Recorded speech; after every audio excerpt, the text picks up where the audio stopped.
Hello, this is Michael Canadas with the Grovian Doll Museum and Carmel Doll Shop.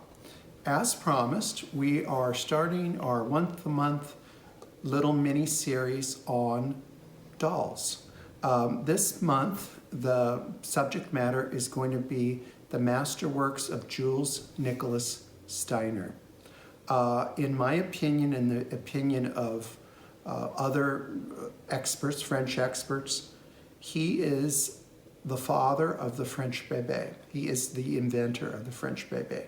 Not only is he the inventor of the French Bébé, he is the inventor of the talking doll, the walking doll, the kicking doll, dolls with open mouths with teeth, dolls with sleep eyes, and many other things I have left out.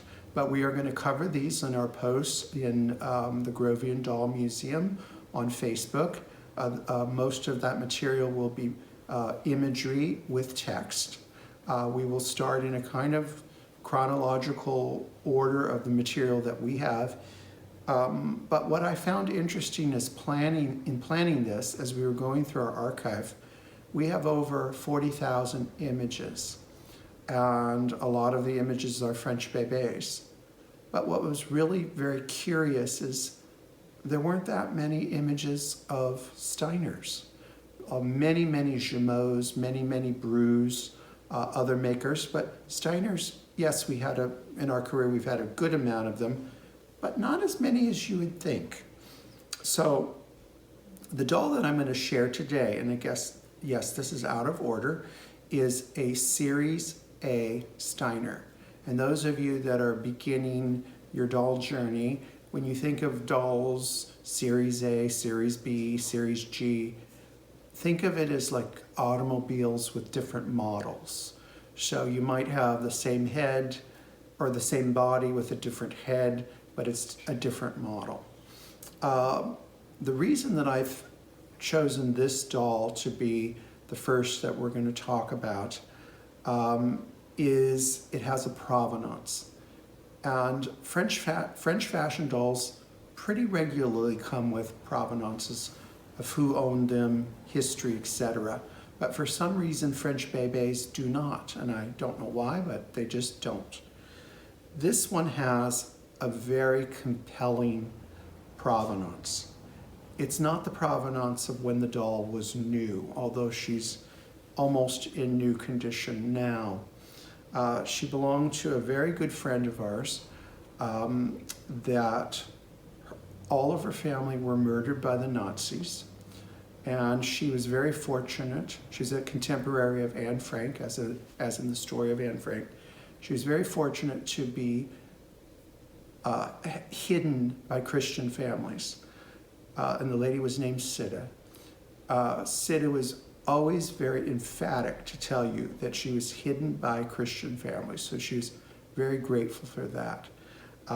As you can imagine, that her childhood was not the happiest, and then later on in life, because she survived, she redid her childhood, just like the famous sexologist Dr. Ruth.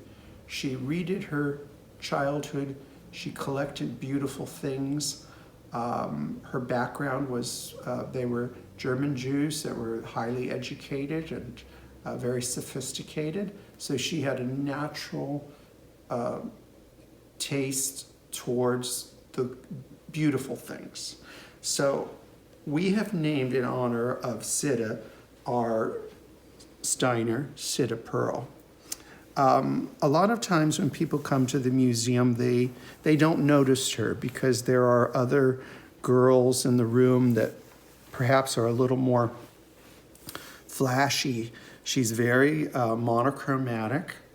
And I should point out that she is a Series A, which have the sleep eyes. And these are open and closed with a lever, which is very clever. And the genius of the eyes is they are paperweight eyes, but they're set into a porcelain ball. And they're always fully marked. So if you have any doubt if your doll's a Steiner or not, it will be marked. So that's how they go.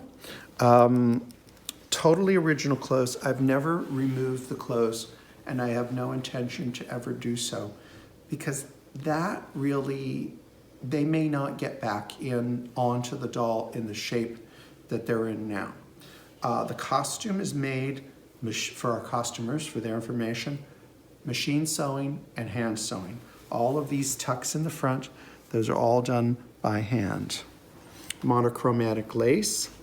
Now, bodies for Steiner dolls, they would use standard bodies and change the heads, but there is an infinite variety of Steiner bodies. This is the body that's known is called the banana hands, because they look a little bit like a little bunch of bananas. Steiner was really the first to do the papier-mâché body. And when you think of papier-mâché, don't think of it as what we all did in kindergarten. Think of it as sheets of paper, huge sheets of paper that are moistened and then pressed into molds. And the paper that they use is actually purple. So you'll see sometimes that she doesn't have much wear, but sometimes you'll see little bits of the purple going through. Now, he was a genius in the sense that he figured out a way to do the papier-mâché bodies that they're very light. So if you're handling a Steiner body, it's going to be very light.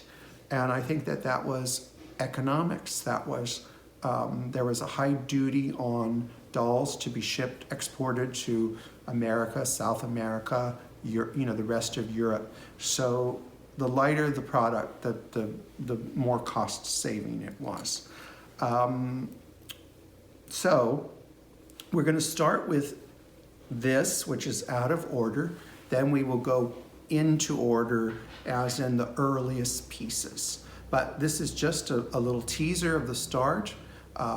We plan on having a post every single day for you, and then I will come back once a week and I will actually show you things so that you have more dimension, because let's face it, photographs are flat, and this gives you the concept of dimension, three-dimensional.